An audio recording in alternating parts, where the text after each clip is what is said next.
my god, that was fucking scary. Me pretty much just gonna see my wing, boom, right now, up on the ground.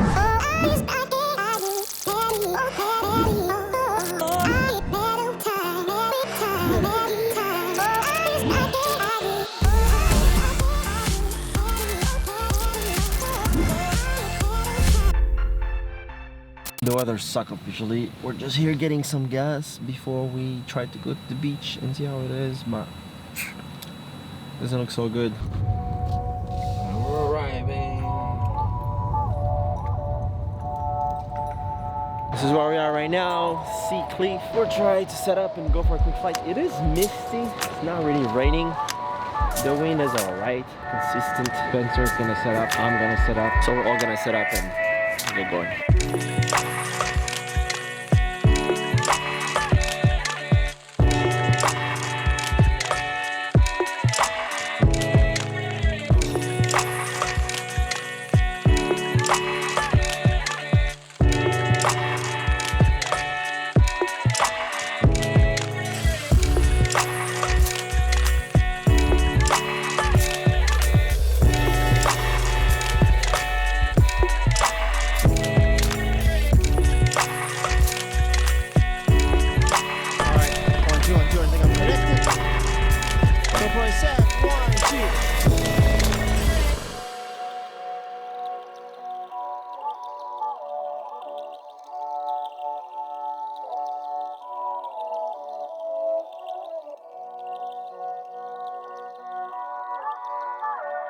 One, two, three.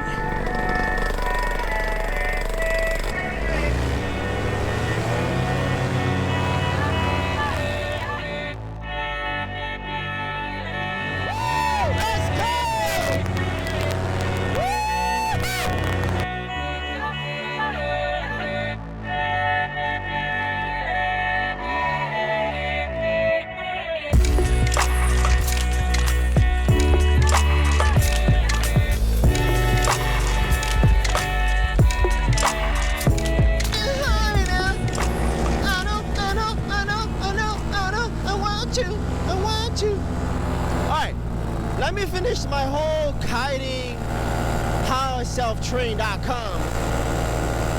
Welcome to the School of Self-Train. My next part, it was to actually launch. And so back then I didn't know about the P2, the initiation, paragliding, whatever thingy. I was not aware of it, so I didn't know better. And my point is, he's gonna take off. That is out.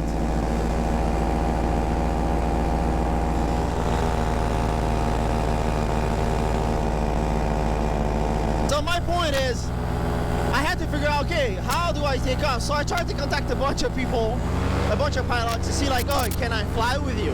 Remember, this is after having a bunch of people, instructors, and all the staff review all my kiting footage, you know, like just asking a ton of questions and everything. So it wasn't out of nowhere.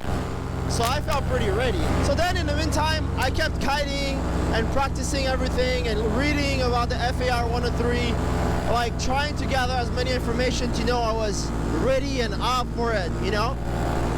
Then I found a friend of mine, I'm not gonna name him because I don't know if he wants to be named. He's a great pilot, he's an instructor too, and I didn't tell him I never flew before. I was like, hey, I already had 1 or 2 flights. He's like, hey, come with me. So I drove a couple hours, like 4 or 5 hours to him. I did my first flight. It was the scariest shit ever. I mean, I just realized how unprepared I was just because I was by myself. Even though kiting felt good, the motor on my back felt good, I mean, everything felt beyond amazing. So I went to him, did my first flight. Alright, so let's review this footage quick for the first flight. So right now, as you can see, it's a time lapse, so you can see the activity aloft. There's a lot of winds, the clouds are moving, and if you look at the windsock on the bottom left, it's definitely going to be shifting on and off. I do a reverse launch, and I turn around, I start going. As you can see, I'm not going full throttle, and I'm sitting too early. But I'm out in the air. Remember, this is my very first time taking off, so it's like the feeling that I had was incredible. Like, it was completely insane. blows my mind. So anyway, I'm flying around, there's not much happening. This is all in time lapse. I'm gonna speed it up a little bit so you can see me going up and forth and back and forth and all the stuff. So I was getting used to the whole like throttle, going up, going down, my glide ratio, which didn't know anything about it. And that's when I'm about to come right now. I'm gonna come around from the left corner and you're just gonna see me pretty much just gonna see me see my wing, boom, right now, up on the ground. So he comes to help me. And you see me walking on the bottom left right now with the motor on my back. I'm not hurt, the wing is fine, the paramotor is fine. The paramotor didn't even touch the ground, so I face planted. Long story short, what happened is I was flying around. I was coming around, I was not planning on landing. What happened is by mistake, I pressed the kill switch, turned the engine off, I started going down. I went for a full flare, and that's why I didn't hurt myself, because the full flare pretty much stopped me, and there was like soft dirt, so I pretty much just like, the hill was like this, I was coming this way, I did the full flare, and I just like, bloop. So, you know, didn't damage my gear, didn't hurt myself, nothing at all. Super excited, one flight down, and I was happy. I was like, I'm done for today. That was, you know, enough excitement in my brain. The day after, I was like, hey, I want to fly again. I was so stoked, you know, I had dreams about it and everything. So I went to El Mirage, not the actual dry lake, right before the dry lake. Go to El Mirage, and it took me maybe 1 hour to take off. And I'm gonna put footage of that day. And then I finally take off. So what I didn't know, and this is my mistake, what I missed, I didn't learn about the weather properly. I learned about the really basics, like, oh, if the wind is this much, you know, if it's a storm, if it's raining, like hella basic. Alright, let's talk about my second flight, which was the day after my first flight. Trying to set up my wing, I'm kiting it to see where, you know, check the wing direction, all this fun stuff. It took me so long to take off, so I'm like, I keep kiting my wing, start my engine. But first I'm trying to go for a reverse launch because there's wind and there's no wind anymore, so the wind kept shifting and I just didn't think anything of it. And most likely it's a bad sign when this is happening. So anyway, I'm here, I'm going for my first forward launch. As you can see, it's a really old wing, it's barely going up, it turns, I have pretty much no correction. I tried, the wing doesn't stay above my head, and I just bring it back down, and I just keep up. And I'm gonna go for a second time, go ahead, forward launch, the wing comes up nicely, but doesn't stay up. You see, I'm running, and it just, the wing falls back. So at that time, I couldn't figure out what the problem was.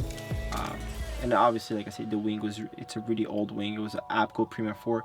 I try again, the wind is shifting. And you can see, like, if you look at the clouds, you already know it's not a good sign. It's not a good day to be flying, but I didn't know better. So there you go, bring the wing up, turn around, no, collapse, like asymmetrical collapse, bring it back down, and go ahead, boom, the wing is up, it's coming straight. Is above my head. I'm gonna turn around, small asymmetric collapse. I keep on running, the wingtip opens up, and then that's when I go ahead and just as I'm running full throttle, and I'm off the ground. I'm up flying for about 5 minutes. As I gain some altitude, the wind started getting super strong. I find myself parked, and as I keep trying to go into the wind, I'm not moving, and I'm even going backwards, which was really freaky. So after that, what I did is that I kept trying to go towards my car, but it kept pushing me away from my car. So I just went downwind, turned around, and tried to land at some point because I kept going further and further. And at some point, I couldn't even see my car anymore. So anyway, I decided to go and land, and that's what you're gonna see right now on a second shot. So my car is on the top corner to the right where there's like this empty lot. It seems close, but it's really far. As you can see, I'm not having much ground speed, if any at all. Yeah, I'm slowly losing altitude, but I'm definitely not moving forward. And as I get lower, I kind of get some ground speed-ish. It's really like gusty. And I'm here, I'm losing altitude, I'm about to land. I'm trying to avoid that bush right here on the right. And then boom, I'm gonna go and touch down.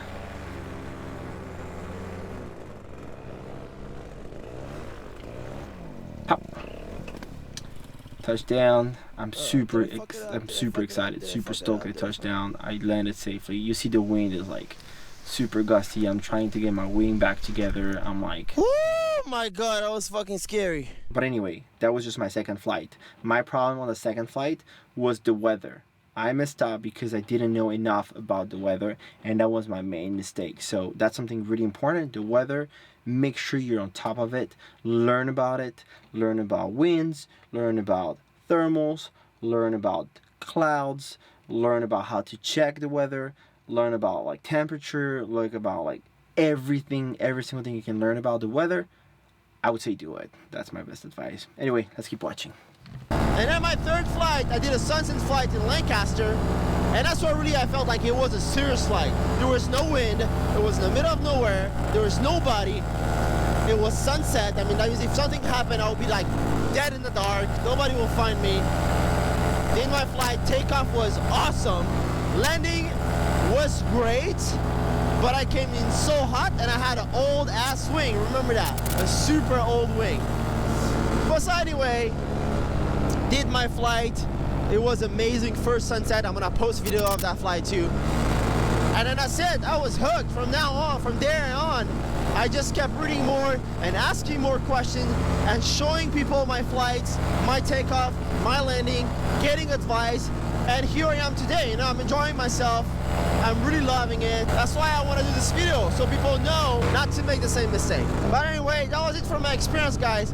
Now what I'll do, I'm gonna make another video which is gonna be all my gear that I use, including all my cameras, my helmet, my paramotor, my wing, my flying pouch, all those things that I love about my gear. And if you have questions, don't forget to let me know in the comment section down below. Again, I'm not trying to tell you to self-train, far from that. If you can get training, freaking do it. Oh, look at the seal. I'm not telling you to self-train. All I'm saying is that if you want to self-train and you feel like you have what it takes to do it, time, courage, patience, tenacity, like everything, do it. Don't let people tell you that it's impossible, because a lot of people self-train, like a lot of them. Let me know if you have any questions. Be more than happy to help out and answer with what I know. Honestly, I'm gonna go for a landing.